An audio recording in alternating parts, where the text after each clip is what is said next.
সাম্প্রতিক ইস্যুতে যখন ভারত বাংলাদেশ সম্পর্কে উত্তেজনার পারদ তুঙ্গে, তখন নয়াদিল্লির জন্য আরও একটি দুঃসংবাদ নিয়ে এলো চীন ও মিয়ানমার।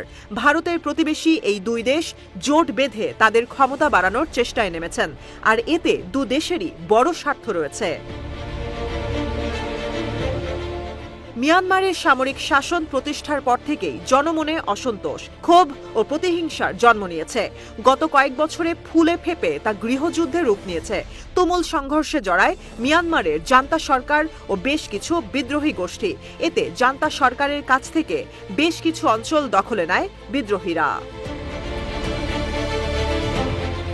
মিয়ানমারের এসব বিদ্রোহী গোষ্ঠীকে শায়েস্তা করতেই এবার চীনের সঙ্গে হাত মিলিয়েছে জান্তা শাসকরা।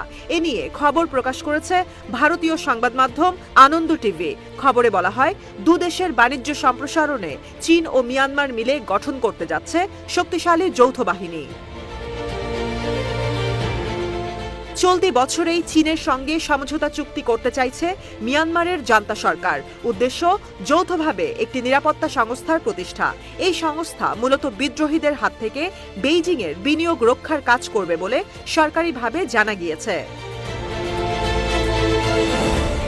গত 22 অক্টোবর এই চুক্তির খসড়া তৈরির জন্য একটি ওয়ার্কিং কমিটি তৈরি করে জান্তা সরকার।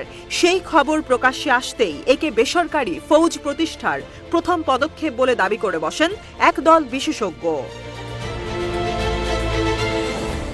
ভীতিকর বিষয় হচ্ছে, চীন ও মিয়ানমারের সম্মতিতে গঠন হতে যাওয়া যৌথ সংস্থাটিকে তুলনা করা হচ্ছে রুশ প্রেসিডেন্ট ভ্লাদিমির পুতিনের ওয়াগনার গ্রুপের সঙ্গে। যুদ্ধক্ষেত্রে যারা ভয়াবহতার জন্য বিশ্বব্যাপী পরিচিত। সিরিয়া, চেচনিয়া ও ইউক্রেন একাধিক যুদ্ধে ওয়াগনার বাহিনীকে কাজে লাগিয়েছেন পুতিন। এদিকে মিয়ানমারের জান্তা সরকারের কাছে যৌথ বাহিনী গঠন করার বড় একটি স্বার্থ রয়েছে চীনের। বর্তমানে ভারত মহাসাগরে প্রবেশ করার ক্ষেত্রে মলাক্কা প্রণালী ছাড়া বেইজিংয়ের কাছে দ্বিতীয় কোনো রাস্তা নেই। আমেরিকার সঙ্গে সংঘাত বাড়ায় এই রাস্তা ওয়াশিংটন বন্ধ করার আশঙ্কা করছে বেইজিং। সেক্ষেত্রে চ্যালেঞ্জের মুখে পড়বে চীনের আন্তর্জাতিক বাণিজ্য, পঙ্গু হতে পারে চীনা অর্থনীতি। সেই বিপদ থেকে বাঁচতে বেইজিংয়ের বেল্ট অ্যান্ড রোড ইনিশিয়েটিভের অন্যতম বড় প্রকল্প হল চীন মিয়ানমার অর্থনৈতিক করিডোর বা সিএমইসি।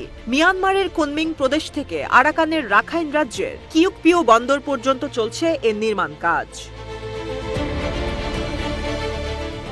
এই প্রকল্পের কাজ শেষ হলে হাইওয়ে, রেলপথ, পাইপলাইনের মাধ্যমে কুনমিংয়ের অর্থনৈতিক অঞ্চলকে গভীর সমুদ্র বন্দরের সঙ্গে জুড়ে ফেলতে পারবে চীন। কৌশলগত দিক থেকে যা অত্যন্ত গুরুত্বপূর্ণ, আর তাই সিএমএসিকে মলাক্কা প্রণালীর বাইপাস বলে দাবি করেছেন প্রতিরক্ষা বিশেষজ্ঞরা। আগামীতে এই সংস্থাকে সামনে রেখে গোলা বারুদ থেকে শুরু করে যুদ্ধবিমান, যাবতীয় হাতিয়ার চীন থেকে আমদানি করতে পারবে আরাকানের সরকারি ফৌজি অফিসাররা। ফলে আক্রমণের ঝাঁজ বাড়িয়ে বিদ্রোহীদের দখলে থাকা এলাকা ছিনিয়ে নেওয়া সহজ হবে জান্তা সরকারের।